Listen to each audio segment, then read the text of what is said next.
The Senate and House expected to decide this month whether Americans should get a second stimulus check.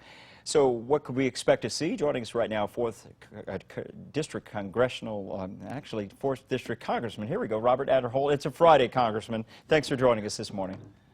It's early, yeah. Well, yeah. Good to be with you. Thanks, Pat. Good to be with you this morning. You bet. Give us a quick update on where that stimulus bill is right now. Well, of course, you heard what the administration said yesterday. The reports came out that they are looking very strongly at this. This has been the first indication that we have seen that the administration wants to move forward on this with some real definite decision. So, you know, it could happen in late July. I don't expect that it will happen before late July because the Senate will have a couple of weeks off in July that they had scheduled, but the House will be doing its work at least part of that time. The Appropriations Committee is meeting on the House side, so the next couple of weeks the House will be involved with working on appropriation bills. But after the 20th, around the 20th of July, we could see something start to develop. And of course, it's yet to be seen what will happen, but the President, the administration, Mnuchin and others have indicated there could be some direct payments. Again, this is still on the table. There's a lot of things that could be discussed, could be added, and of course it's got to get through both houses of Congress, House and the Senate. So it's still a long ways, but you know, I think there's certainly it's something that's certainly on the table. Do you know? We understand that the checks would be much more targeted this time. Is that correct?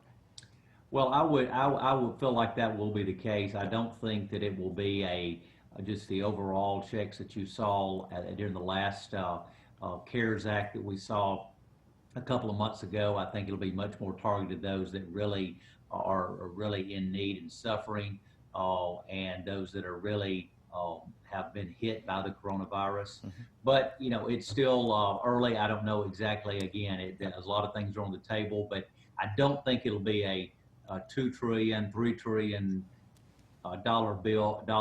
legislation that we saw last time. I mean, honestly, the country's way in debt, and certainly after this last legislation. So we have to keep that in mind, but at the same time, we want to make sure the economy does not go into a real recession, a real slump, even though I know we've had some problems. But overall, you saw the numbers yesterday.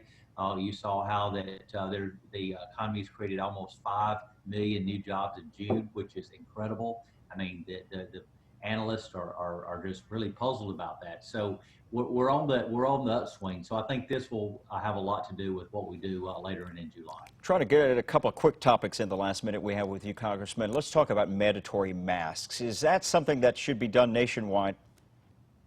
I still think that this should be done by state basis, and to see what, because obviously there are some states that are hit hard, but there are some states that are not. And so I think that if you can wear a mask, it's great.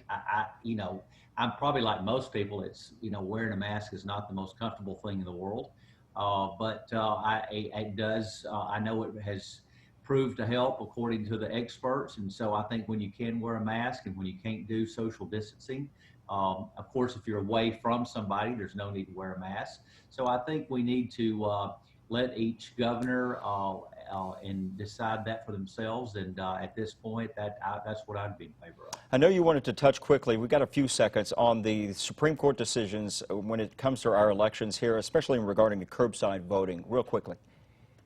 Well, I think this is the right decision by the U.S. Supreme Court. I think we've got to make sure we have credibility, and that we have voter ID, and that we make sure that our elections and the ballots are cast in a manner that there's no questions about irregular voting. So I think that this Supreme Court decision that came down late last night to make sure that people do show their IDs, and if they can't get to the polls, of course, they can always do absentee voting. But if someone can get to the polls, then I think make sure they'll be safe distancing, and I think the integrity of the process has to be preserved. Big primary election day, July 14th, coming up. In the meantime, 4th District Congressman Robert Aderholt, thanks for joining us. Happy 4th of July to you, by the way.